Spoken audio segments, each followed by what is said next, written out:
चांदण्या मोजून मला कधीच झोप लागत नाही. मग चांगली झोप यावी यासाठी काय करायचं? यासाठी मेलाटॉनिन हा एक उपाय आहे. पण त्यासोबतच आपल्याला काही रोजच्या सवयी बदलायला हव्यात. म्हणूनच आज मी तुम्हाला 5 सोप्या टिप्स सांगणार आहे. मी इथे सर्वसाधारण नॉर्मल लोकांबद्दल बोलत आहे, ज्यांना क्रोनिक इन्सोमेनिया आहे त्यांच्यासाठी नाही, किंवा ज्यांना वैद्यकीय झोपेच्या समस्या आहेत त्यांच्यासाठीही नाही.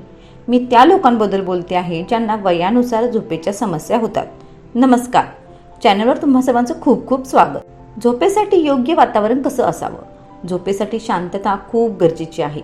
या सगळ्या गोष्टी कॉमन सेन्स आहेत, पण तरीही आठवण करून देते. पहिली गोष्ट, झोपण्यापूर्वी मन शांत करा. आपल्या मनात आणि बेडरूममध्ये शांतता असली पाहिजे. मोठ्या आवाजात म्युझिक ऐकत झोप येत नाही. हवं असेल तर हलकं शांत संगीत ऐकू शकता.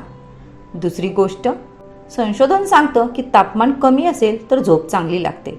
म्हणूनच बरेच लोक AC वापरतात. झोपायच्या 10 मिनिटं आधी रूम थंड करा. थंड वातावरण तुम्हाला झोपायला आमंत्रण देईल.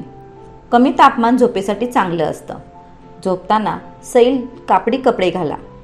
टाईट किंवा सिंथेटिक कपडे शरीराचं तापमान वाढवतात. तिसरी गोष्ट, झोपेसाठी अंधार खूप महत्त्वाचा आहे. पूर्ण अंधाऱ्या खोलीत झोपण्याचा प्रयत्न करा. लाईट चालू ठेवून झोपण्याचा प्रयत्न करू नका. फक्त लाईटच नाही, मोबाईलही बंद ठेवा. अंधारात बसून इंस्टाग्राम रील्स पाहणं काही उपयोगाचं नाही. यामुळे मेंदू सतत सक्रिय राहतो. मेंदू हाय डोपामाइन स्थितीत राहतो. त्यामुळे मोबाईल टाळणं खूप गरजेचं आहे. यामागचं वैज्ञानिक कारण म्हणजे आपले डोळे सतत हलत राहतात. चौथी टीप, पुस्तक वाचा. छोटा नाईट लॅम्प वापरू शकता. त्या हलक्या प्रकाशात वाचा. मी स्वतः झोपण्याआधी थोडं अवघड पुस्तक वाचते. मग हळूहळू झोप येते आणि पुस्तक हातातून खाली पडतं. याचे 2 फायदे, एक म्हणजे वाचनाची सवय लागते आणि दुसरी म्हणजे झोपही पटकन लागते. 10-15 मिनिटं वाचन खूप फायदेशीर आहे. ज्ञानही वाढतं आणि झोपही लागते. काही लोक चांदण्या मोजायला सांगतात, पण ते मला कधीच उपयोगी पडत नाही. पण मला एक उत्तम उपाय सापडला. दुपारी झोप काढायची असेल किंवा रात्री झोप येत नसेल तर हा उपाय करा. तुमच्या वेळेनुसार व्हिडिओ निवडा. इयरफोन लावा, डोळे बंद करा आणि ऐका. हे मेडिटेशन श्वासावर नियंत्रण ठेवायला मदत करते. शरीर रिलॅक्स होतं आणि झोप पटकन लागते. मला हा उपाय नेहमी उपयोगी पडतो.